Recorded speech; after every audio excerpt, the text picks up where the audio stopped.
Hello, my name is Fred David. I'm co-author of this strategic management textbook published by Prentice Hall. Thank you for being here today, and thank you for studying strategic management using this textbook. My co-author and I have developed a series of short videos to highlight the importance of each chapter in the textbook. There are 11 chapters, so let's look at chapter 1 for a moment here as to why that chapter is especially important.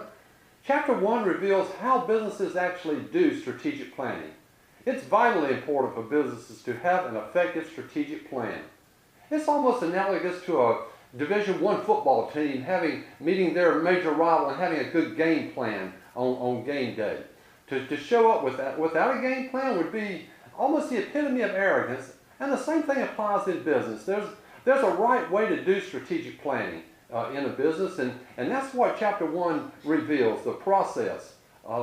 There's an integrative model that appears in chapter 1 that actually dictates the flow of the entire text through the 11 chapters. And to reveal the process that businesses engage in strategic planning, beginning with the vision mission, then the external assessment, then the internal assessment, and right on through formulating objectives and strategies.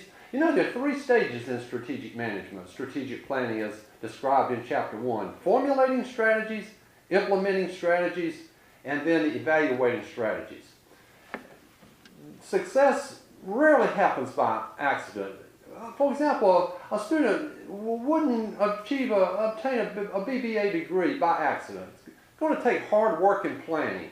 And there's a right way to do strategic planning. And that's what chapter 1 lays out, how businesses are actually doing strategic planning. Chapter 1 introduces key terms in strategic management, such as strengths, weaknesses, opportunities, threats, internal assessment, vision, mission, strategists.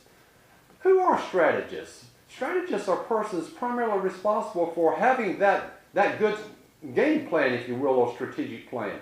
It's one of the primary reasons owners of large businesses or CEOs of large businesses are paid so much money. They're the person primarily responsible for having an effective strategic plan. But owners of small businesses, presidents, chancellors, deans of schools of business, even military officers are strategists. Perhaps the most famous military officer would be Alexander the Great, who never lost a battle.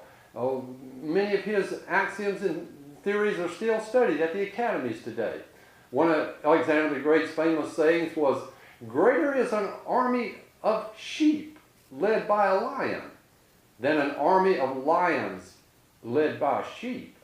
And what Alexander the Great is saying there, he's fearful of doing battle against that person who's an outstanding strategist, who knows how to do strategic planning, because he recognizes the importance of having an effective game plan. So chapter 1, therefore, is vitally important. It sets the stage for the remaining chapters in the textbook. It gives an overview of how businesses are doing strategic planning. And Forrest and I, my co-author and I, hope you find the text to be practical skills oriented in terms of showcasing especially how businesses do strategic planning effectively. You know, the first step in strategic planning is to establish a clear vision and mission statement. And that's going to be the focus of chapter 2.